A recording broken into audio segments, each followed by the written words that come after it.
If that mole was right under his eye, Cove would be done for. I would be gone.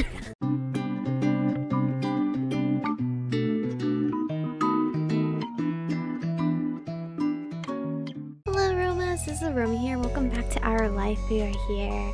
I believe the last episode we were with Cove, because he was surprising us in our bedroom. But apparently it's the next morning, so I don't know what I'm talking about. The next morning, your belly was full of breakfast and you were in a pleasant mood. You hoped the rest of the day followed suit. Later, you were meeting up with your friends, Cove, Miranda, and Terry. Who's this? Terry girl, to go into town. It was all on short notice, but that was because everyone was just so excited that Cove was finally back home. Having a nice daydream? You blinked, pushing all your thoughts away and returning to reality. Your mom was watching you with a teasing smile. So, what's on the agenda today? I'm meeting up with some people. Well, I hope you and your friends have fun. Don't get into too much trouble. She winked at you. You knew both of your moms wanted you to enjoy every bit of this summer before all the big changes started. I'll try. That'd be great. But before you go gallivanting around town, could you bring the mail in? I'm finishing up putting the dishes away over here. Oh, wait. Is this where we're gonna finally see Baxter? Because we have not seen him yet, and you guys said we're gonna see him soon. Alright. Thanks very much. Oh, Cove's dad! Yo, your dad is so hot! I'm sorry, you're hot too, but...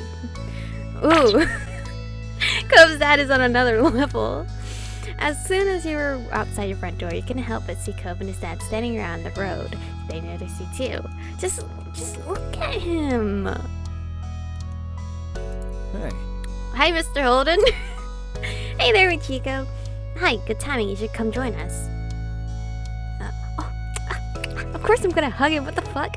You waved at him, you hugged him, you gave him a high five, you gave him a noogie, you ruffled his hair. No, you hugged him.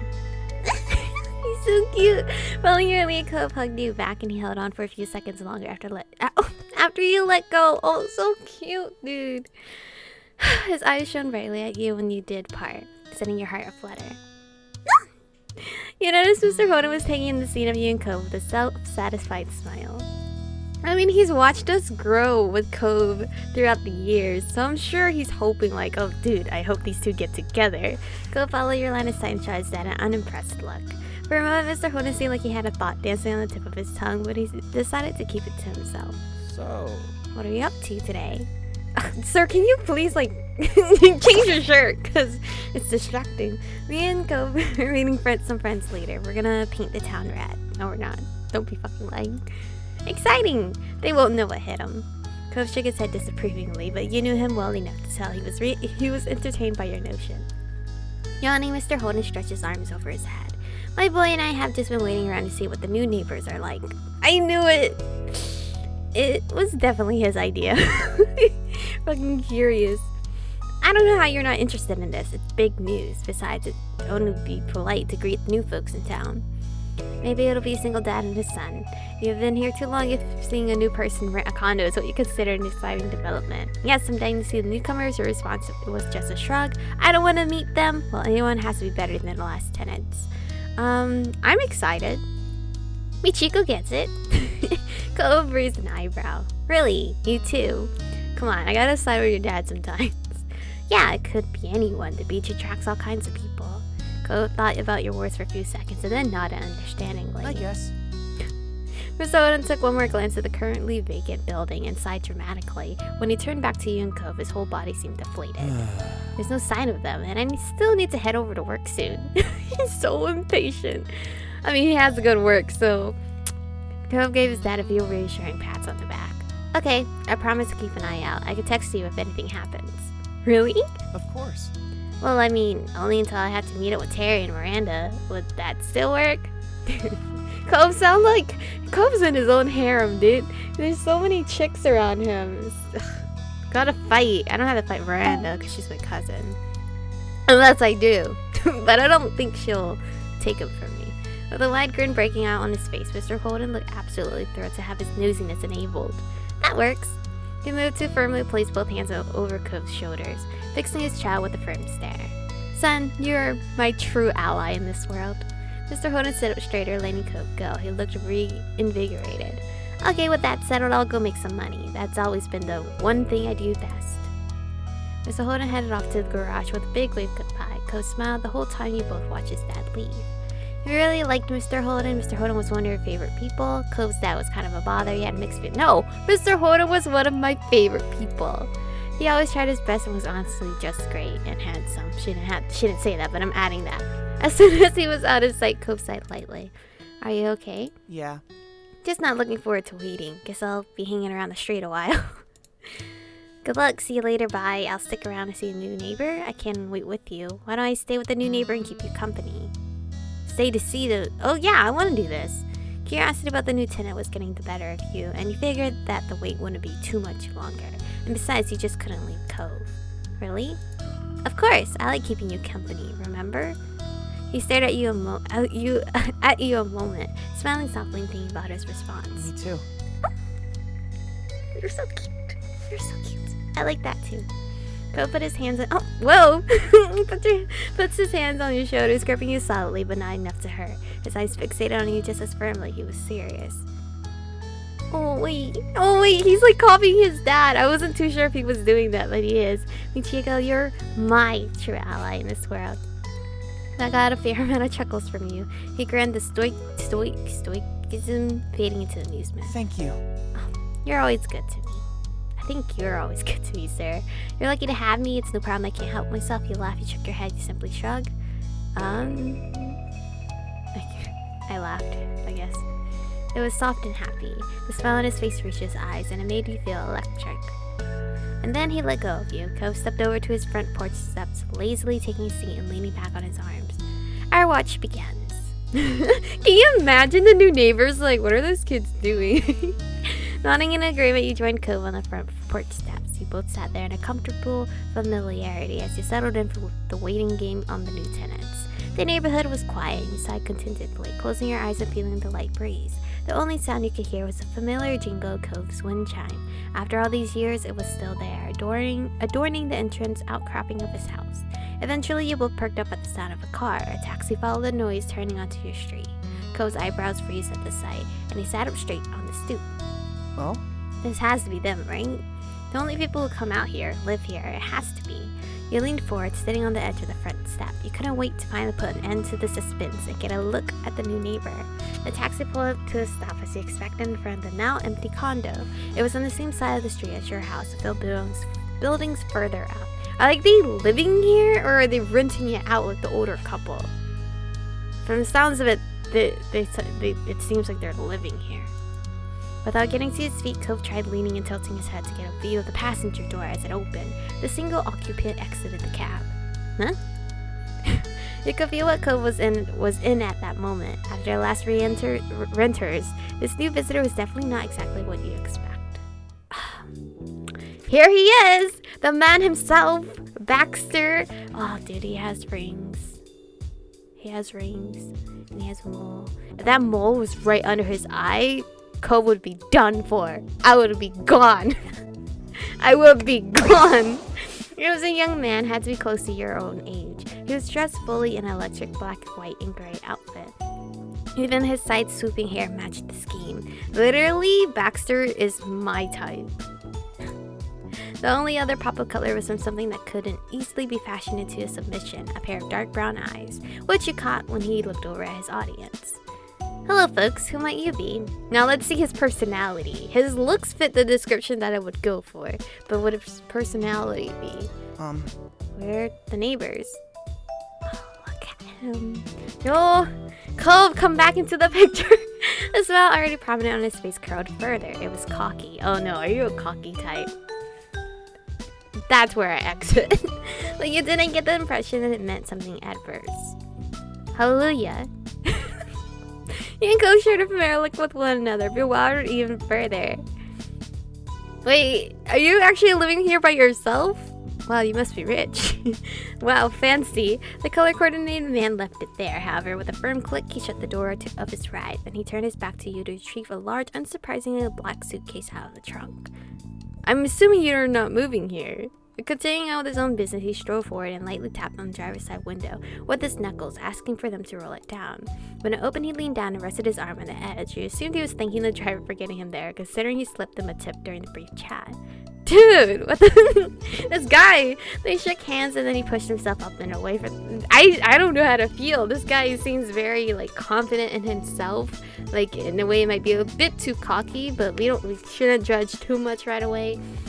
And away from the taxi with both arms, giving the driver room to leave.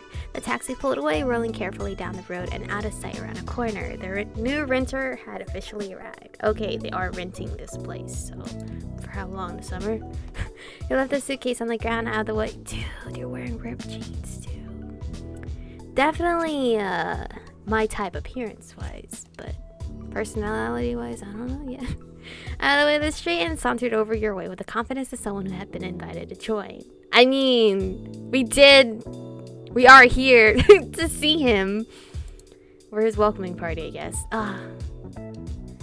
But look at Cove next to Baxter. Cove definitely. Cove still has my heart entirely. As far as we know. Cove finally stood up to greet this person you followed. Excellent. Oh. You are kind of cocky, huh? I'm Baxter Ward. It is excellent to meet you, neighbors.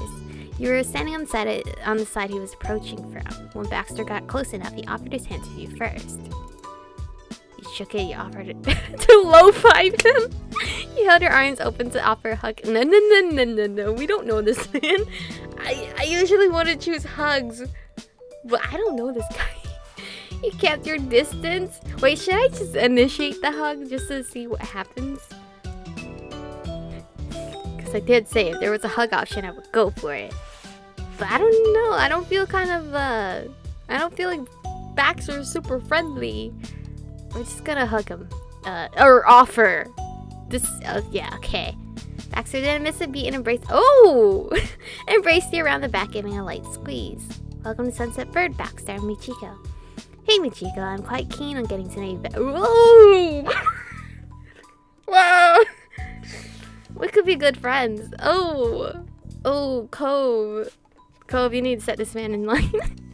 When your other side, Cove made a sudden sputtering noise. Don't worry, Cove. Baxter isn't eligible to date yet, so. And you are? Yo, wait. I wonder what this scenario would look like if Cove was already your boyfriend. He lifted his hand out to Cove next. Cove shook his hand, still eyeing Baxter carefully. I'm Cove. Baxter's whole demeanor lit up for unknown reason. His eyes shone as he studied Cove a moment. Really? Hey, are you interested in Cove? This is the turn of events. Now wait, is that a nickname or your real name? It's just my name. Cove spoke mildly, having given that explanation many times in the past, but it clearly charmed Baxter all the same. He tossed his head to one side with a laugh. Your parents knew exactly what they were doing. I can imagine a more fitting name for the face I'm seeing. Cove, that's gorgeous. Are you hitting on my mans? Yo! What? Cove, I don't know what the fuck's going on, but he acting up, obviously. It's really not. And I agree, it suits you. Hey, only I get to fluster him! That's a lot considering you're talking to a stranger, Baxter. You didn't know what to say. Hey, only I... Me being jealous. Hey, only I get to fluster him. Oh, I'm sorry, did I do that? It wasn't my intention. Baxter grinned welcomingly. The entire conversation brought a burning red blush to Cove's face, and he couldn't make eye contact with either of you.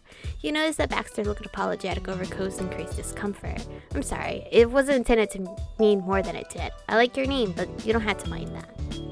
Impatiently against stepping on anyone's toes. He chuckled to himself. It seemed like there was some extra meaning hidden there in his words, and you noticed that Cove raised an eyebrow, picking up on that too. I'm too stupid to understand, so I'm just gonna ignore it. Baxter didn't even open his eyes to see your faces to know he had some filling to do. He stood up straighter, striking a slight pose with the position of his feet. I'm a ballroom dancer, hence the phrasing. Oh. That makes sense. I don't know much about dancing, but that's pretty cool. I can understand the cockiness now. It's not hard once you get the basics down. Cove didn't look convinced at all. Baxter took that as a cue to keep talking. Well. Oh, but his voice is charming. Like in a sultry kind of way. But I need to hear Cove again because he grinned in a way that was rapidly becoming familiar to you. And if either of you are ever looking for a partner, I'm available. Oh, okay, Baxter. We must stay away. I gotta bring Cove. So I keep calling him Clove. Can I just call you Clove as a nickname? Cove frowned at the overt forwardness. Thanks. I'll pass, I think. I'll take you up on that offer sometime. No, fuck not. I'd rather not. I could probably show you some moves. You didn't answer the question. I'm not gonna answer the question. Baxter nodded understandingly and let the subject go. I don't know how to feel. I was super excited to see Baxter, but his personality is the opposite of what I like. But his looks and appearance is what I do like. Oh well. Oh well, where is shit, what was his name? I did forgot his name. Oh my god, what is his name? I don't remember his name! The little boy in step 2. Shit, hold on, that's gonna bug me. Oh wait, I already had to end the episode. Editing me will put his name up. Thank you, editing me. But anyway, this is where we're gonna end today's episode off. We have officially met, I think, all the characters except Terry, the girl that we haven't seen yet, that I'm about to maybe possibly fight if she is interested in Cove. But it makes things more interesting, you know, when there's like a person that's trying to take your main character's love interest away from you, but it's not gonna happen. Hopefully, maybe. Anyway, thank you guys for watching. Stay beautiful, and I'll see you guys in the next one.